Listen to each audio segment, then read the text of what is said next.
나 인성 마다가지 스마인 생. Assalamualaikum warahmatullahi wabarakatuh. Kepada yang terhormat Bapak Nilal Muna SPD IMPD, perkenalkan nama saya Revisti Novianti. Saya dari kelas H Prodi Manajemen.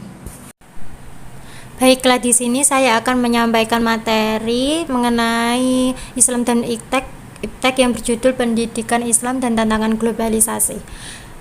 Pendidikan Islam merupakan proses penyiapan generasi muda dengan memindahkan ilmu pengetahuan dan nilai-nilai yang seimbang secara nas dan akal untuk membekalinya dengan sikap spiritual, intelektual, dan emosional.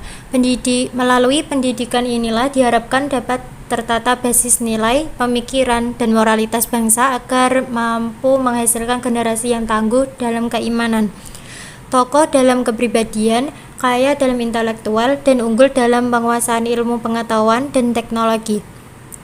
Akan tetapi, usaha untuk mewujudkan generasi-generasi yang tangguh, kokoh, kaya, dan unggul tersebut tidaklah mudah, terutama pada era globalisasi seperti saat ini, di mana globalisasi telah membawa wajah baru dalam proses ekspansi besar-besarannya dan berusaha mendominasi kekuatan teknologi, ilmu pengetahuan, politik, budaya, militer, dan ekonomi, sehingga banyak permasalahan-permasalahan pendidikan yang muncul dan berkembang yang mampu menguatkan sistem pendidikan Islam dan melemahkan di sisi yang lain.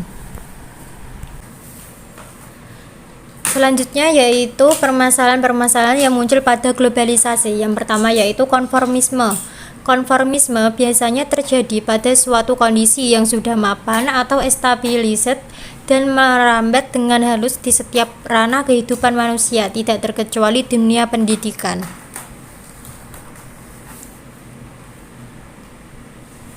Selanjutnya yaitu dikotomi antara imtak dan imtek. Persoalan lain yang muncul dalam era globalisasi ini adalah adanya pengkotak-kotakan pendidikan. Pada saat sisi lembaga pendidikan lebih mengutamakan ilmu pengetahuan dan teknologi iptek, dan pada sisi lain lebih mengutamakan segi ilmu iman dan takwa atau imtak. Dikotomi tersebut telah membawa kepada kondisi di mana masyarakat beserta peserta tidak lebih menguasai ilmu pengetahuan umum, akan tetapi lemah dalam segi ilmu agama dan sebaliknya.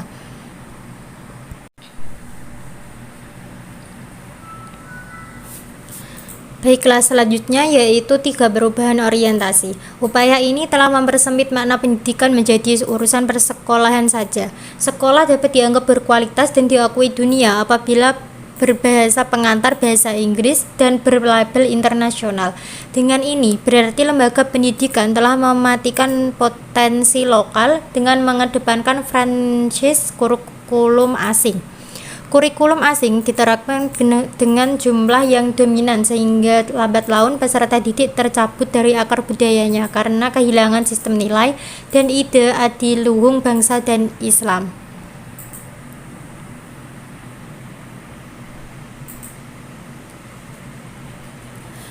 Yang keempat yaitu krisis moral dan kepribadian.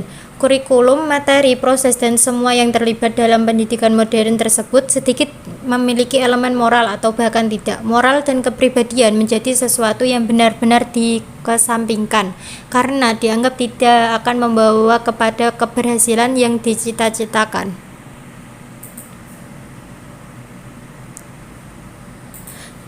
Selanjutnya yaitu C. Filsafat pendidikan Islam dalam menghadapi paradigma globalisasi.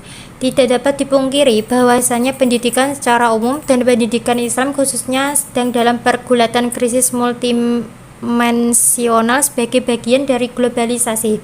Dengan begitu, tantangan globalisasi sebagai disebutkan di atas akan dapat dihadapi, diminimalisir, dan dihilangkan dalam pendidikan Islam.